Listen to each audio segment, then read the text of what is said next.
Hi guys, welcome to Nerd Bites, and this is going to be my spoiler review for Wonder Woman. Yes, of course there will be spoilers, but I'm putting them to the back end of my review, so I'll give my first thoughts and I'll let you know when spoilers are coming. So, Wonder Woman, the next film for the DC Cinematic Universe, directed by Patty Jenkins, starring Gal Gadot and Chris Pine, amongst others, and I'll be honest, it's a step in the right direction. I think Patty Jenkins has done a really good job at directing this film. She's put an amazing film together, considering this is the first time we've got Wonder Woman on the big screen. It's the first time where we've had a really proper female-led superhero film, because we've had things like Supergirl and Catwoman and Elektra in the past, and they've all been absolute garbage. This is not just a good female superhero film, it is a good superhero film, period. Gal Gadot does an incredible job as Wonder Woman. I really liked her in Batman vs Superman, and this film solidifies the fact that she is Wonder Woman. She does a great job acting this role of a fish out of water, kind of not sure what everything is around her, but quite simple with good versus evil kind of thing of ideals are very simple. She's a very good-hearted character overall, and she's just developed it really well. Chris Pine as well is a real shining star in this film. He plays Steve Trevor, her kind of love interest, and he's part of the World War, and he's her first experience in the World War and kind of gets her involved in it and how she gets to go out into the World War and trying to sort things out. Good character, really enjoyed him as well. I mean, it's an origin story. We've had loads of origin stories, but this one, it felt different. It didn't feel as paint by numbers as any other ones like Iron Man and Doctor Strange and whatnot.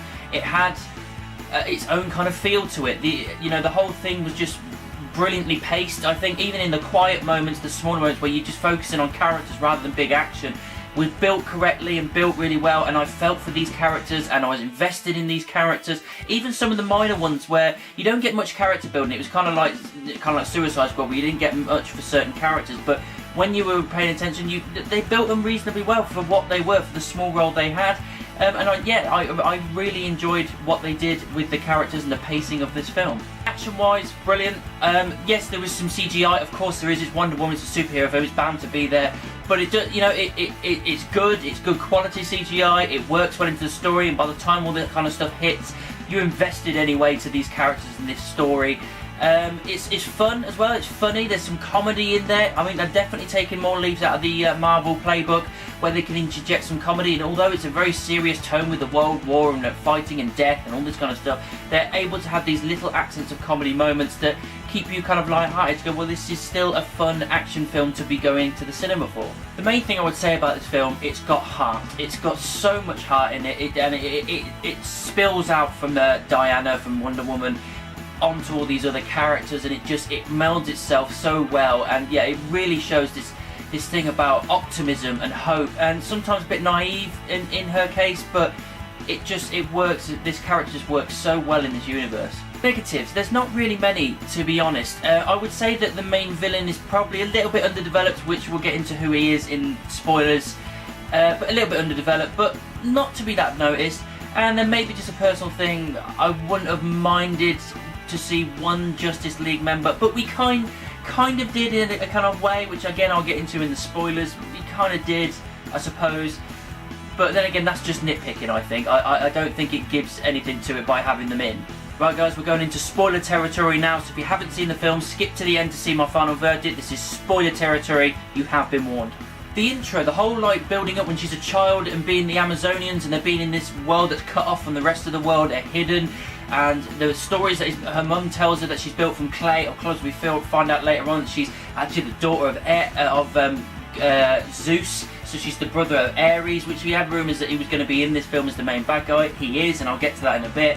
But the whole intro as well, and then Steve appearing into their world, and then the Germans following him, and they get their first glimpse of bullets and guns and war and all this stuff they've never seen before. And then her auntie dies as well. I mean, that is a good moment for her, because it builds the character to the point where she's going, I've got to stop this. This is the war to end all wars, as Steve is saying. This is Ares. Ares is doing this.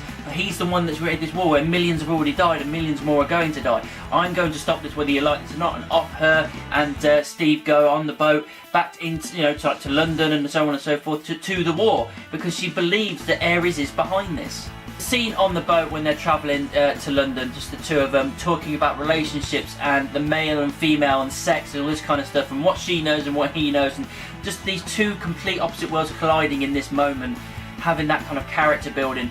It works so well, and well done to the actors, because they built it so well. One thing again I say about Gal Gadot, she does such a good job with this fish out of water character, knowing what she knows, but then trying to get a grasp on what they know and how they deal with things, and all this stuff she doesn't have a clue about.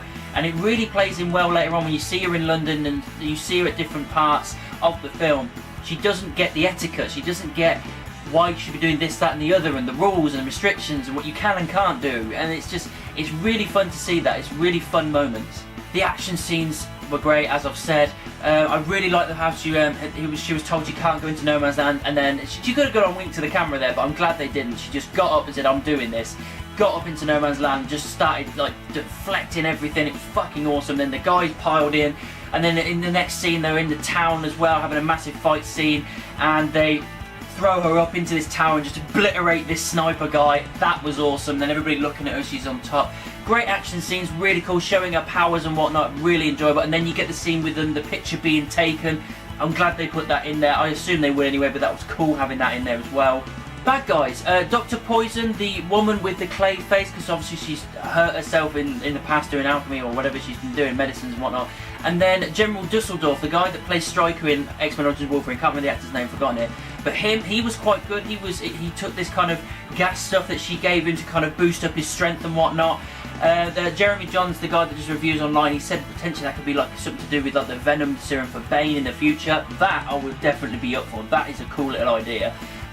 These characters, you know, they were villains, and they were, like I said, slightly underdeveloped, but it ended up finding out later that there was another villain, Ares, as I've explained, ends up being the bigger villain, but the whole time you're made to think that Dusseldorf is that guy, and it ends up not being the case. When they get to the final kind of place where all the poisons are going to be distributed on this plane and just destroying the world and everything, this gas is going to destroy people and kill people, she kills Dusseldorf thinking that he's Ares, and then nothing stops, and they have this moment, her and Steve, and they argue and whatnot, and just saying maybe it's not Ares, maybe we're just horrible, you know, that kind of stuff. And then you've got a character that I didn't see a big part in, the guy that plays Lupin in Harry Potter, can't remember the actor's name, it's David something. He didn't have a big role in this film, and suddenly he appears out of nowhere and he's Ares. That was a big shot. There's a massive red herring making you think that Dusseldorf was Ares, and I assumed it might be. At no point did I think that this other guy was going to be Ares, and they appeared, they have an argument, he destroys her sword, and then they get into the big finale where he becomes Ares, the god of war, and they have a massive fight and everything. That, to me, was a real good, awesome thing, because I didn't expect it at all. At no point did I expect that. It was a genuine shock. So yeah, during the massive fight scene, it is CGI filled, massive action scenes about them going back and forth and fighting and everything, but I enjoyed it. I was invested in those characters by this point because they built them up so well.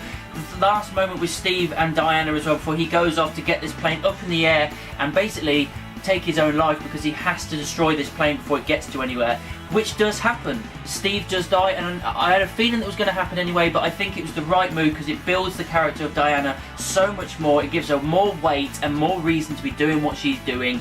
So having him at that moment where he's up in the air with the plane and shoots the gas tanks behind him to blow the plane up, and they give you that slight pause before he does it, and she's been pinned down by Ares, and then you see that pause and then the massive explosion, she's screaming, and that whole moment there just was really well done, really well put together, and it felt earned. I was invested in those characters, and it worked for the character of Wonder Woman. It was a really good moment. And subsequently, it unlocks her power. She gets angry, passionate, and it's like, you know, don't piss off a woman that's in love kind of thing, and she goes mental. She gains her power, she beats her shit into Ares and finally destroys him. That was awesome, really good moment, and I thought it was such a cool kind of superhero finale. And then you've got the final moments, and then all the war comes to an end and everything, the war's over, and her and the other guys that she was with, they all look at the war memorial of all these pictures of people who died, and right in the centre is obviously Steve's photo, and you know, it's quite an emotional moment with her seeing that. And then it goes back into the present day, because it started off in the present day as well, where you see Wayne vans appear and she gets a suitcase and she sees the original picture that Bruce was given her, which was a lovely way to kind of kick into things. And they end with that as well, where she's there and she sends an email saying thank you for bringing him back to me. That was a beautiful, lovely moment.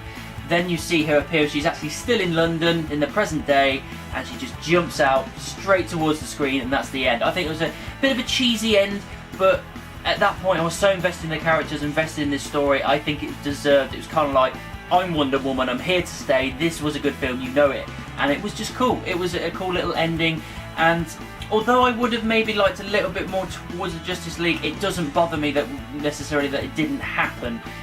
I enjoyed the film. I think it was a good ending. I think it was a good film overall. Everything about it was, you know, pretty awesome. Overall, guys, Wonder Woman was an absolute triumph, and if the DC Universe can keep this kind of stuff up, then there's high hopes for Justice League, Flash, Aquaman, Cyborg, Green Lantern and beyond, the Batman movie. I am looking forward to what they can offer now. This is giving me much more hope than what we had before. This is a great film. It's definitely the best that the DC Cinematic Universe has had to offer so far, and there's no doubt in my mind. I think, you know, there was a couple of niggling bits here and there, but overall I really enjoyed the film, and I think it's absolutely fair to give it 4 stars. So that's my spoiler review for Wonder Woman. What did you think about it? Let me know down in the comments or send me an email. You can also find me in the various social media, Facebook, Twitter, Instagram and MoviePilot.com. Just type in Nerdbytes anywhere and I'm sure you'll find me. Don't forget to like, subscribe and share my videos. And of course, keep it nerdy.